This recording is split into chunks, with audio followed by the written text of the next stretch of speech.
Paz e graça da parte do nosso bom Deus e Salvador, Jesus Cristo. É com muito prazer que lhes dou as boas-vindas novamente ao programa Interpretando as Escrituras, desejando que possamos novamente estudar alguns dos textos mais complicados de interpretar que se encontram nas Sagradas Escrituras. O tema que temos reservado para o dia de hoje intitula-se Criacionismo versus Evolucionismo. E para me ajudar na interpretação deste tema, tenho connosco a nossa querida irmã Diana.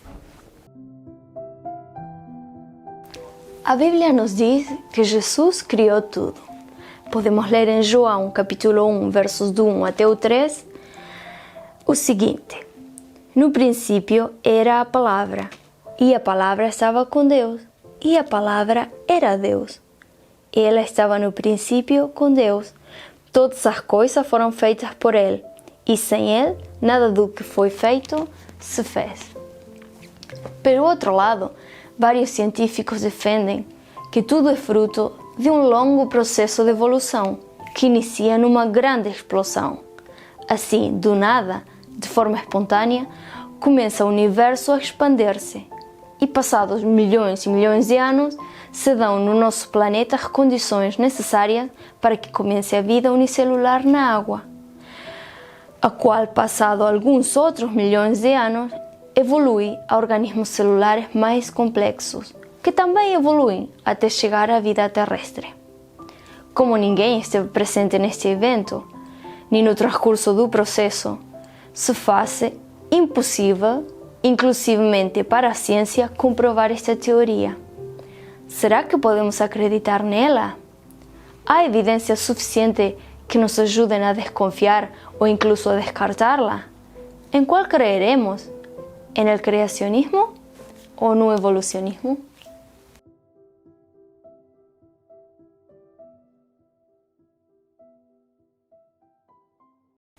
Realmente este é um tema muito complicado de analisar, até porque quando nós analisamos a criação, nenhum de nós estava lá no início para ver como é que as coisas aconteceram, portanto, tanto para crer na teoria da evolução como no criacionismo, é necessário ter fé. Agora, os cientistas dizem que foi através de uma grande explosão, através do Big Bang, que tudo se começou a formar e a organizar no universo. Isto para mim torna-se um pouco complicado de aceitar, porque da experiência que tenho com as explosões é que elas não são criadoras. As explosões sempre são destrutivas. E então por isso é um pouco difícil nós podermos aceitar esse argumento. Agora, para explicar a minha opinião sobre este assunto, eu gostaria de falar-vos um pouco ou de partilhar uma experiência pessoal que eu vivi na minha família e falar de quando a minha esposa engravidou. Então, quando ela estava grávida, quando soubemos que ela engravidou, comecei a consultar vários vídeos na internet, várias páginas, para ver como era a formação de uma criança dentro da barriga da mãe. E descobri algo muito interessante. Descobri que o primeiro órgão da criança a ser formada é o coração. E como nós sabemos, o coração é um músculo. E este coraçãozinho não começa logo desde o início a bater. É apenas um músculo, mas ainda não está ativo. E este coração necessita de um impulso elétrico para começar a trabalhar. Quase como quando uma pessoa, o coração de uma pessoa para de trabalhar e é necessária aquela descarga elétrica para que o coração volte novamente a trabalhar. Então o que é certo é que nem cientistas, nem médicos conseguem explicar como é que o coração de uma criança que está parado e de um momento para o outro, de uma forma espontânea, começa a bater. Tum, tum, tum, tum, tum, tum. Nenhum deles consegue explicar este evento. Ou seja, que tanto na criação, que eles dizem que foi de uma forma espontânea, como no coração de um bebê, que também acontece de uma forma espontânea, não conseguem dar nenhuma explicação lógica para nenhum destes eventos. Mas a Bíblia dá uma explicação muito lógica. E através da Bíblia nós conseguimos entender como é que se criou o universo.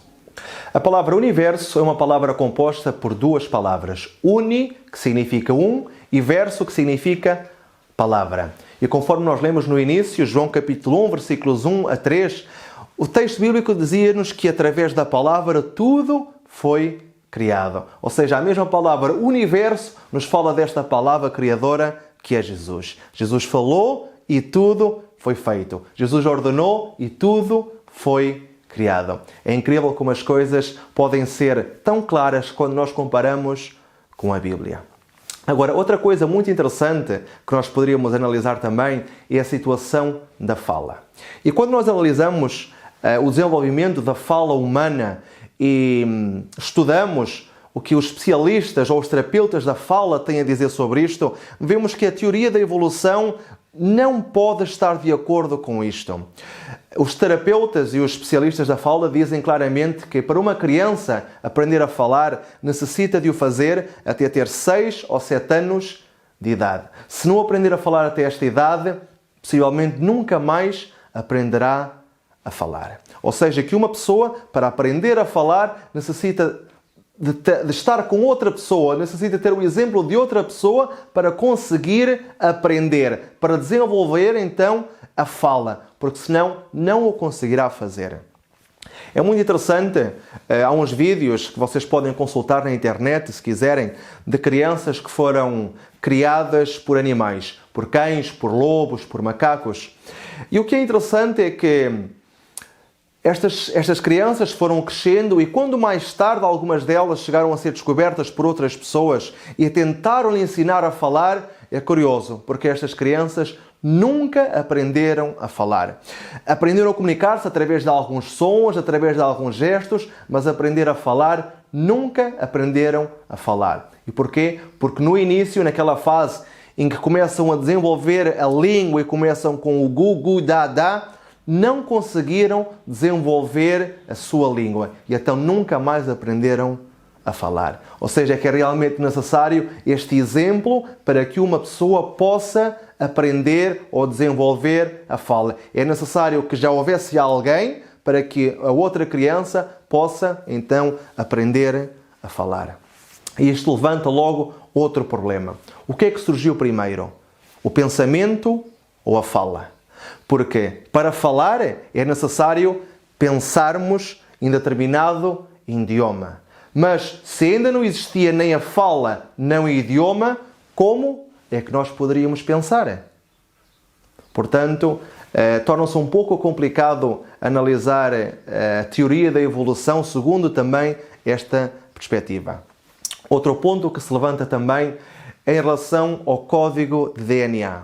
O código de DNA é tão complexo que basta uma pequena anomalia neste código para que uma criança nasça com alguma deficiência.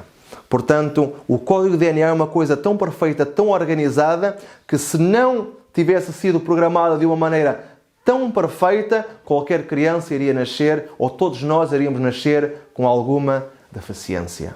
A probabilidade de que o código de DNA tenha sido algo ou fruto do acaso é a mesma de que escrevermos todas as letras do abecedário em papéis pequeninos individuais, pegar os papéis, atirá-los ao ar e esperar que eles caiam de uma forma ordenada, com as letras todas viradas para cima, do A ao Z, numa linha completamente homogénea e ordenada. Qual será a probabilidade disto acontecer? Muito reduzida, certamente. O que é certo é que, quando falamos do código DNA, lembramos-nos de grandes codificadores. Por exemplo, os computadores necessitam de códigos, ou os programas de computadores necessitam de códigos. E para isso, é logicamente necessário alguém que os codifique. Portanto, qualquer programa de computador tem um codificador de trás que codificou esse programa, não é? Certamente que funciona da mesma maneira com o código genético, o código DNA. Também o código DNA, como o nome indica, o código necessitou de um codificador. E esse codificador que está por trás do nosso código é o nosso grande Salvador e Senhor Jesus Cristo. Que o Senhor te abençoe grandemente. Amém.